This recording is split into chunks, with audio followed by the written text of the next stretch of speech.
Hello, everyone. Today, we're going to talk about how ECOWAS can defeat the Sahel Insurgency. I'm going to go over 6 points that prove that the, the Sahel, um, with a Pan-Africanist security approach, can be free of the current insurgency. Since the Sahel is in ECOWAS territory, it is the responsibility of ECOWAS. And this is very similar to NATO.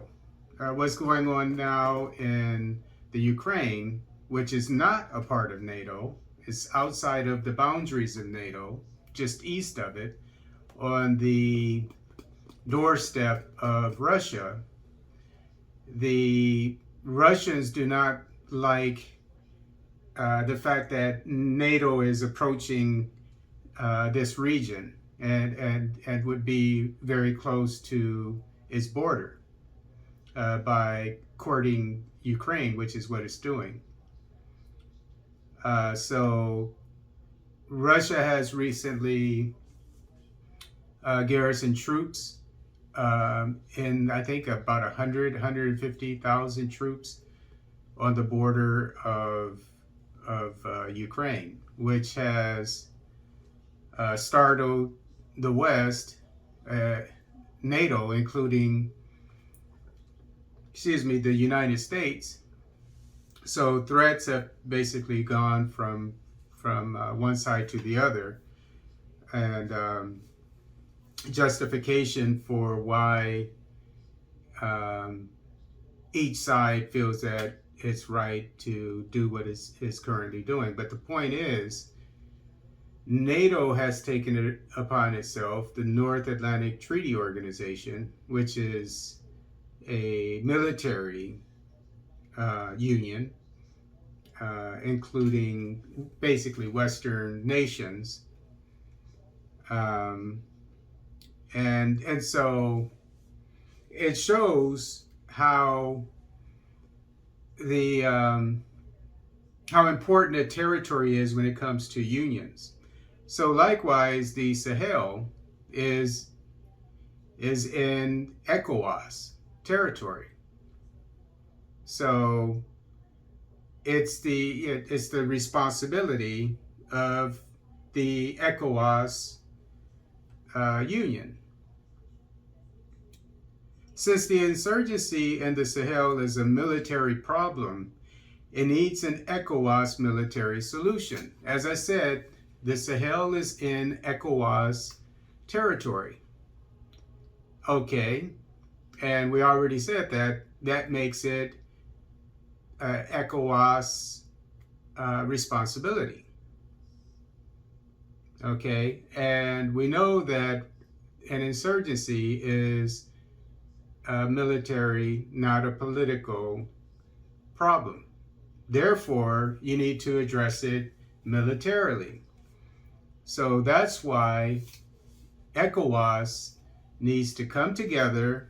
They need to call an emergency meeting, and with all of its members, even though Cameroon is not a part of ECOWAS, Mr. Biya, the dictator of 40 years, he can be invited to attend. And if he wants to send troops to help fight the insurgency in the northwest of his country, then he's more than welcome to. The 17 nations of ECOWAS have a total of 400,000 active duty service members. 400,000, actually a bit more, but 400,000.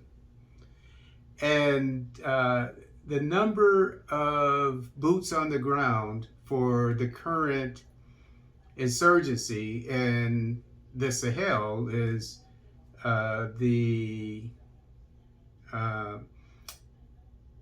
the whatever the mission is for the UN mission for Mali is 15,000 troops. 15,000. So you're talking 400,000. There's no comparison. Okay? Obviously, the 15,000 troops plus, there are different elements in the Sahel.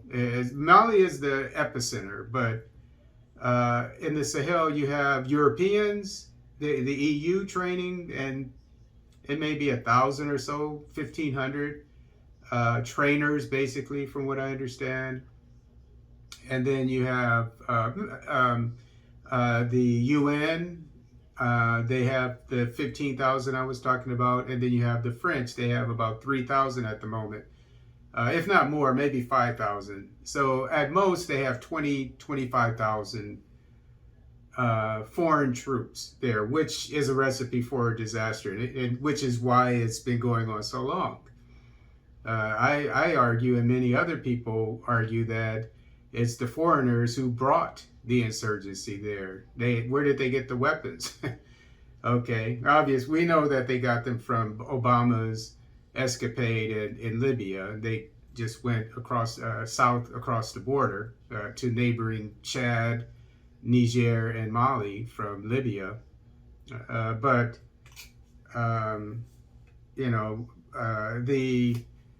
why bring in foreigners who you know do not care anything about your well-being? They're not going to bring peace and security to you, so you have to do it yourself. And so if any of the heads of state or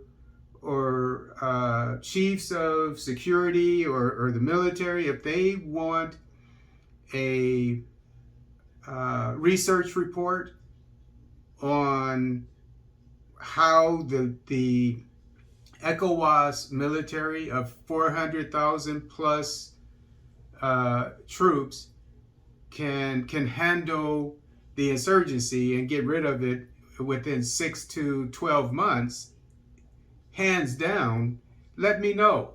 I'm a retired military police from the U.S. Army. I've seen everything and done everything, trust me, as a military police. And this, make sure you have enough military police. And as I said, if you want details, I'm not going to go into details right now. I'd be more than happy for free to write a research report on exactly what needs to be done. I would have to do research on it, etc. I'd be more than happy to do that. But suffice it to say, what they should do is similar to what the U.S. military did in Iraq and Afghanistan. They did rotations. So in this case, you have 400,000. In Iraq, we were there for a year. That's too long. What you do is have 6-month rotations. Half of your military, they're being paid, so why not put them to work?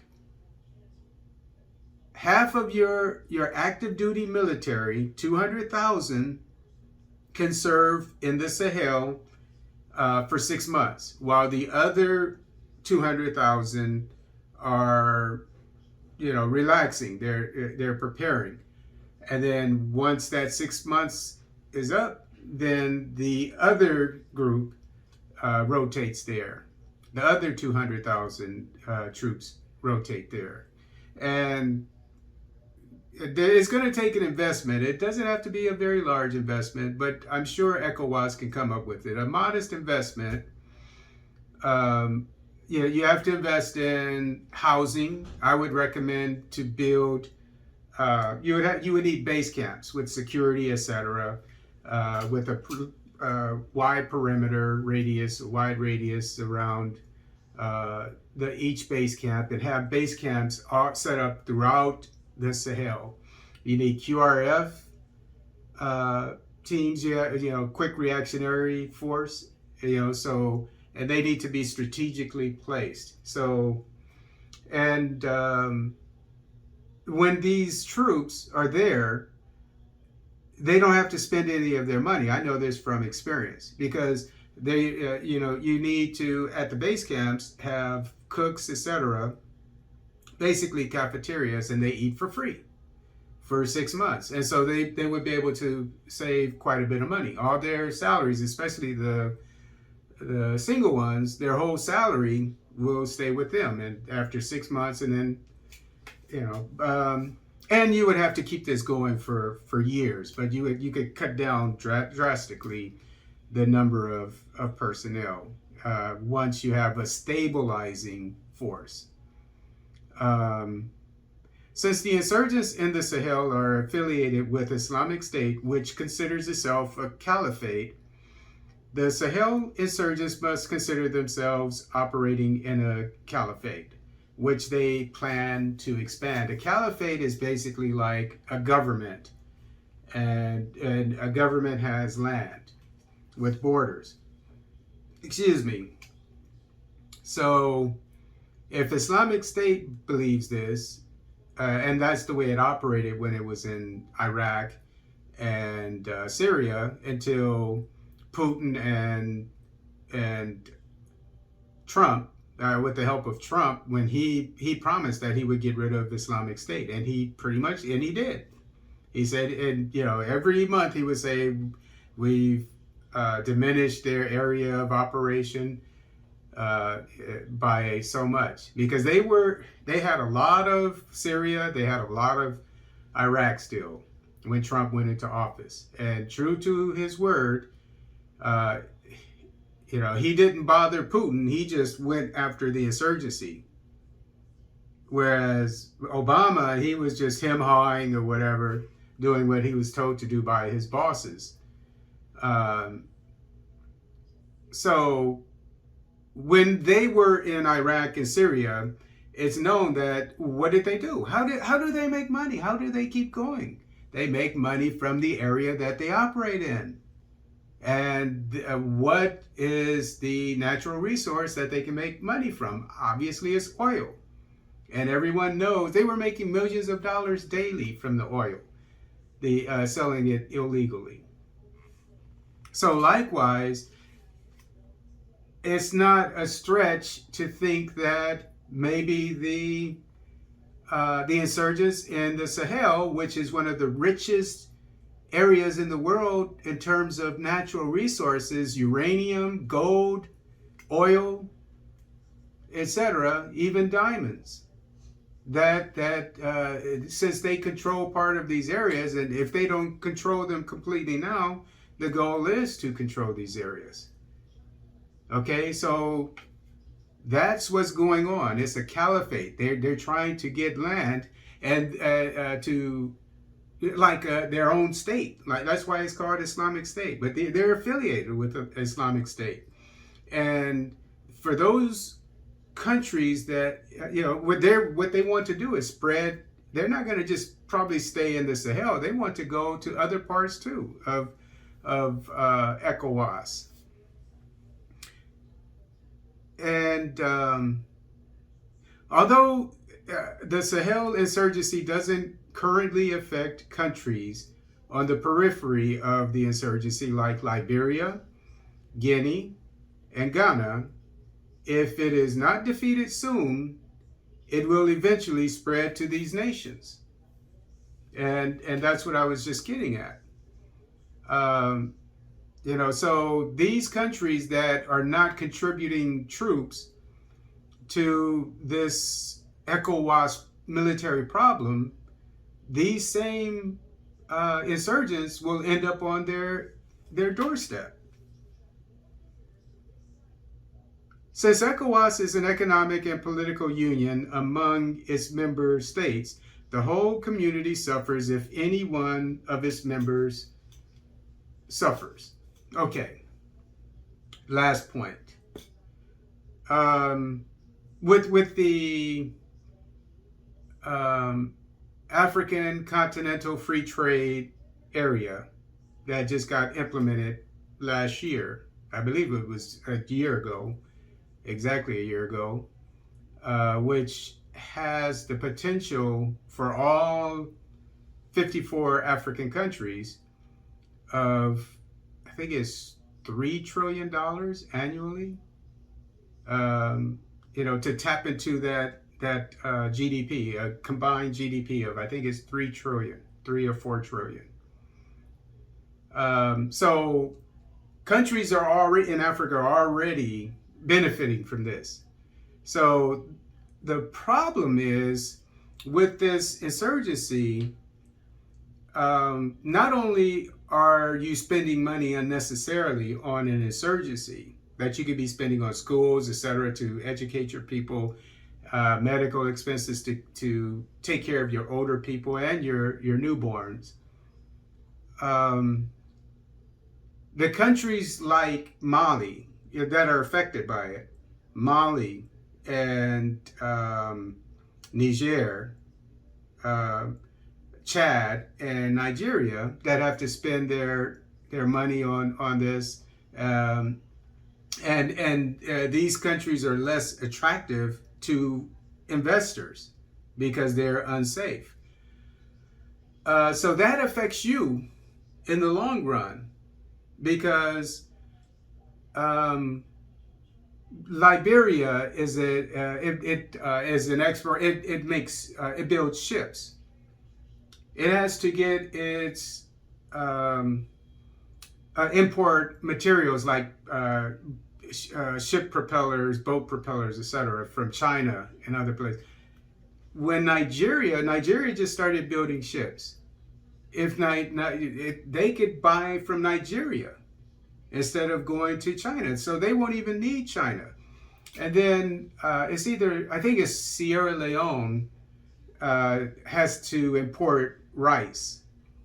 Mali makes a lot of rice, grows a lot of rice. I think Nigeria does as well. All throughout that area, probably Senegal does as well. So if these countries are able to operate at full potential, there's no need for Sierra Leone to import rice from Asia. The rice is there, and it'll be cheaper, and they will be able to help out their own neighbors who can buy stuff from them. And then Mali grows a lot of cotton. Right now, Nigeria just partnered with an Indian textile company, which is a great deal because they're going to learn technology from them, etc., and they're going to be able to grow their textile industry. But by the same token, they need to buy the cotton from India because they're a major supplier of cotton.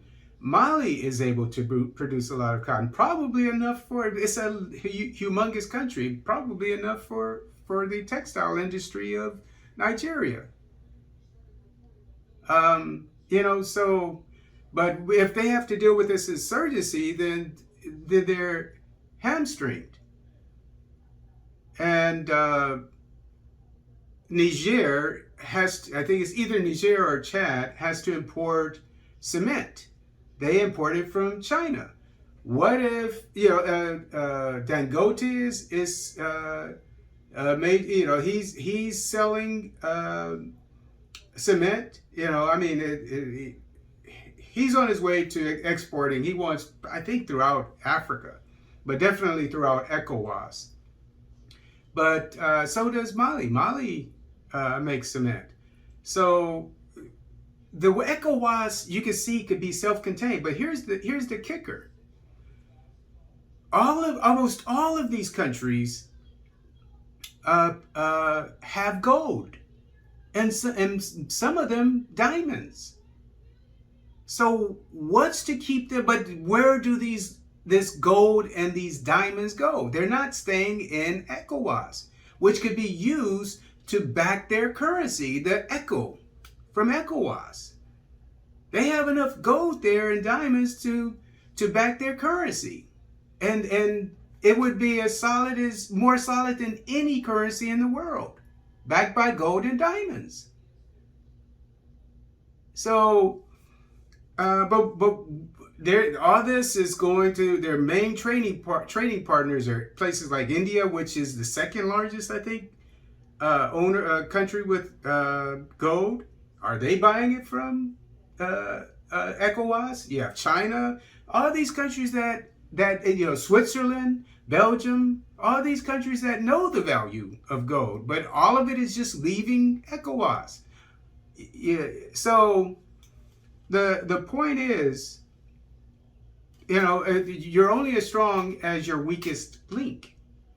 And so when you have your neighbors who are hamstrung by the insurgency, it's going to spill over into your economies. And that's why places like Liberia, Sierra Leone, Guinea, places like that are not growing, not much at all, because they're not getting help from their neighbors that have the potential to bring them on board so that they can grow as well. So that's why I showed you the reason why ECOWAS should come together to get rid of this insurgency. I didn't go into the details of how it could be done as far as the insurgency, the military side of it. But as I said, if anybody wants a detailed research report that I'm sure will convince anyone with half a brain, anyone, you know where to find me. But it's not hard to imagine that 200,000 boots on the ground instead of 25,000, and with base camps, etc., quick reactionary forces, and with the intelligence to boot. I mean, not only are you going to send your troops, but you're going to send your detectives, your whatever your equivalent of the FBI, CIA, all that stuff. Everybody, all hands on deck. It would be the insurgency. It would be a seek and destroy mission. It would. I have no doubts that you would be able to, with 200,000 troops at a given time, get rid of that insurgency within 6 to 12 months.